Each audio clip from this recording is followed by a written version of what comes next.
Well, did being pro-Trump cost a local model her job? Tonight, that model says yes and believes, among other things, it centers around photos that she took with President Trump's son. Yeah, but the modeling agency says not so fast. Tonight, it's painting an entirely different picture of why it says the model had to go.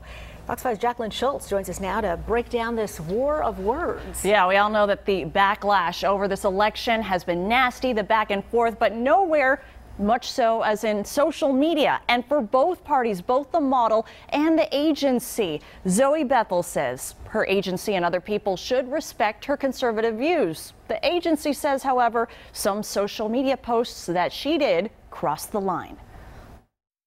I was insulted. I was very insulted because she associated me with being a racist. The email sent to model Zoe Bethel, who identifies as conservative, shared thousands of times on social media and sparking fierce political backlash in election season.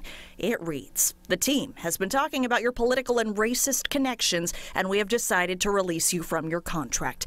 Your current public persona is not relative to our brand." Ursula Weidman Models confirms it sent the email. I was very insulted by it. I had no warning at all that my contract was going to be released because of my political views. Zoe says she doesn't know what else would have sparked the email other than photos of her taken with Donald Trump Jr. at a recent Black conservative summit for young professionals in Washington, D.C., and of her in a Make America Great Again hat. She says someone from the agency engaged in a back and forth political discussion on social media before the email. Shares, I believe, likes, messages. I've been reading messages, both negative and positive. After the email was posted and shared, Ursula Weidman Models says the backlash has amounted to social media harassment, calls, and even threats of violence to staff and family. The owner says by phone, Zoe's contract was never fully executed, her views never the issue, but says other social media posts were offensive, polarizing, and could offend clients. A statement says, while each signed model is entitled to their own personal politics, statements she made on social media were brought to the attention of the agency before the contract was signed, and the agency decided she would not be a good reflection of the inclusive values we try to exhibit. We work in a diverse industry, and we do not tolerate intolerance of any kind. And we need to respect each of our views, that we are not going to agree on the same thing.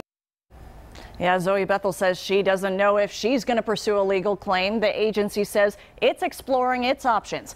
Coming up on News Edge at 11, how both sides say the election nastiness just has to stop, Sine. All right, Jacqueline, thanks for that report. Carrollton police looking for 3 masked men who burglarized a convenience store. Investigators tell us there are 3 key things that could help identify the crooks. Now take a good look at this surveillance video from the Metro drive-thru on North Park Street on November 1st. Officers say these men broke in, stole cash, cigarettes, and even the cash register. The first thing police want you to look at, their getaway car and its drive-out tag. It looks like a newer model Dodge Charger, probably a silver in color vehicle, 4-door, dark tinted windows, black rims.